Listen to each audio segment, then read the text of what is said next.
Hi, this is Peter. Hi, this is Sandra. And we are medievalist.net. And we are about to recap the Season 2 premiere of Game of Thrones of Book 2, Clash of Kings. Yeah, this is after a long wait. We finally got to see what has happened. The much anticipated Season 2 premiere, yep. So in it, we see a few new characters, and we catch up with all our kind of favorite ones. So I thought it was a really good episode. It wasn't too crazy, or it was good. It was enough to keep your interest, and but it wasn't like a season finale.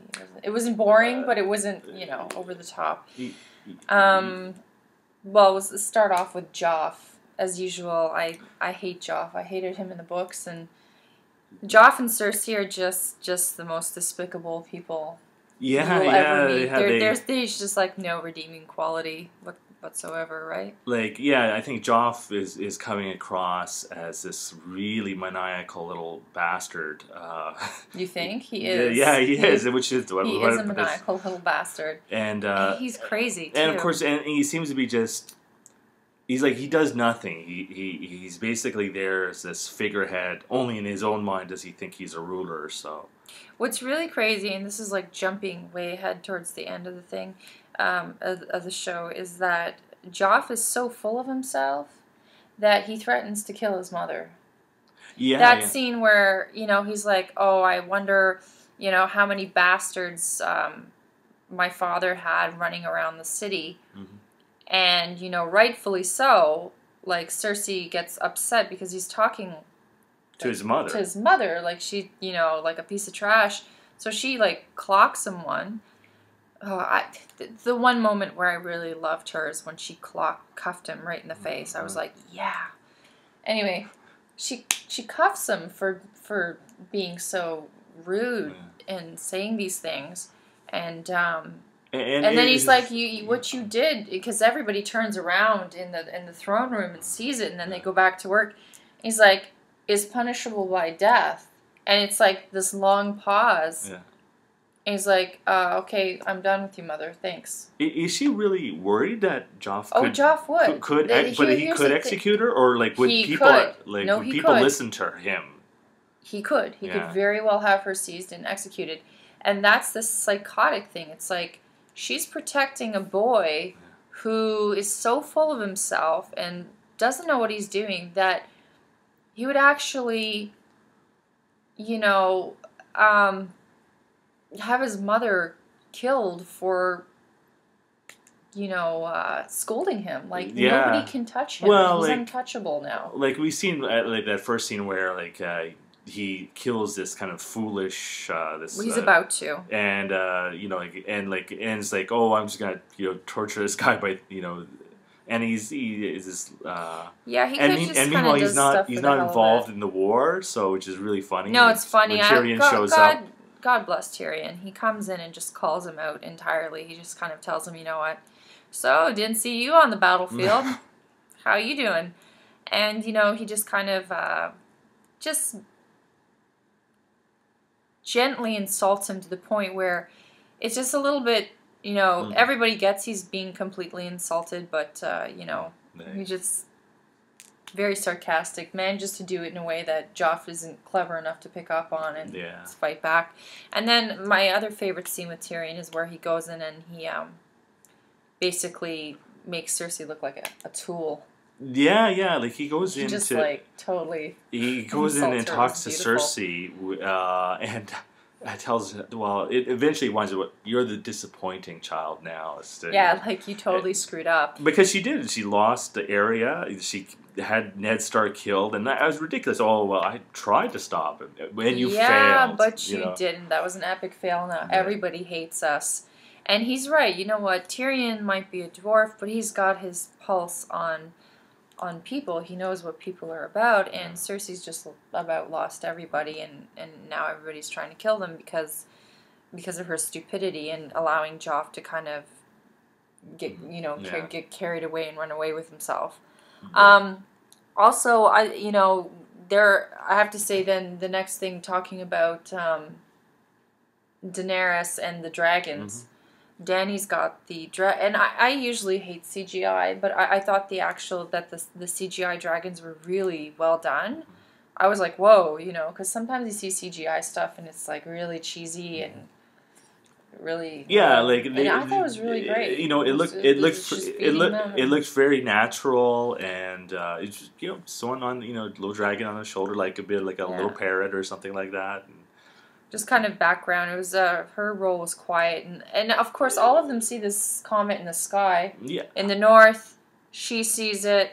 Everyone sees it. It's an omen, and it's cool because one person says, "What was it? To Bran, it's an omen for dragons," and I thought that was really cool. I totally forgot about that. I like that, actually, seeing that comment and how that everyone is seeing it, because it does try and tie these people together, that all these kind of storylines, which are kind of all going in their own and they all have different versions of what the comment means. Just basically Daenerys is out there trying to, survive in the desert. Yeah, it looks like she's like heading east to like unknown lands to kind of find sanctuary. It seems to me. No, I think they're gonna cross the sea. Oh, okay. They. But they're trying not to get killed along the way or have the dragons taken from her, and she's still trying to figure out what they eat and like what are they about, because her brother was really. Well, it's been centuries since there's been a dragon around. Well, yeah, and he was all Mr. Dragon guy, but he really didn't know anything. Yeah. And then you have in the north, you have Robb growing a pair of balls, which was great. Jaime's sitting there tied up trying to kind of make fun of Robb, and then Robb's sitting there kind of like, I may have won 3 battles, but I've won. And I've got a big wolf here, and you're tied up to the stake, so, don't shoot your mouth off, and the wolf, comes right up to his face kind of thing, and it's funny because Robb's coming into his own, as a leader. One thing I noticed about this episode was there was I counted 4 of these kind of interactions, these one-on-one, where two characters are trying to one-upmanship each other, like Robb and Jaime, Cersei and Tyrion, Cersei and her son, and then Cersei and Littlefinger. Where they have these that talks. Exchange was really good. Where and they're all trying to have these they're all trying to show who's the tougher person, who's the more powerful one, right? But that's the whole point. Of this whole I thought that was something I saw a kind of a running theme in this little episode. So it's a running theme through all the rest of the books, but that's to be seen. But I like that scene with Littlefinger, and although it looks like she won, in the end. She hasn't, because, so she tried to prove a point, I can slit your throat, step 3 steps back, close your eyes, do a dance, I control these guys, power is power, but in the end, I hate to say it, Littlefinger's right, knowledge is power, and you'll see that as the show evolves, that's very true, because you know what, she's trying to say, this is all rubbish and blah, blah, blah, but you know what? It's kind of like Celebrity. Once it's out, it's out. And no matter how you try to have your spin doctor come and clean it up, the dam is broken. The water is out. You can't put the water back in. So she's trying to put a spin on things or pretend that this hasn't leaked. Yeah. And it's just never going to go back to what it was. Right. So no matter how much she tries to show Littlefinger that she can, maneuver the guards and stuff, she can't tape everyone's mouth shut. It's done. She's done. It's over. She's finished. And although she tries, because then we see that scene with Joff going back to that where she slaps him because he's like, how many bastards are out there running around? And in a panic, because it's a panicked move. This isn't a move of somebody who's calculating and, this is I'm going to try and stuff paper in everyone's mouth move. She has them run around and kill, kind of like King Herod back in the biblical time. Yeah, you were pointing this out. Yeah, that resembled Robb in an effort to mitigate anybody coming out and saying, "My son has claim to the throne." I didn't realize it when they were in the brothel doing it, but you kind of pick it up fairly quickly that they're after all of Robert's illegitimate children, And they talk about that one boy who's who's traveling to north, with Arya, and so now they know that he is on his way there. So and what he looks like with his helm. Mm-hmm. But that's the funny that proves my point about Cersei is that Littlefinger's right. Knowledge is power. Mm-hmm. She's trying to basically tape everyone's mouth shut and sort of plug this hole by killing all these kids. But look, the most important one, the eldest, he got away. Mm-hmm. So no matter what she's done, yeah, it's true. It's true. It just everything's blowing up in her face, left, right, and center, and that's pretty much it. Then I guess moving on to Stannis, Baratheon Robb's brothers. This is the first time we get to see Stannis, and he's kind of lame looking, eh? Yeah, like I don't like.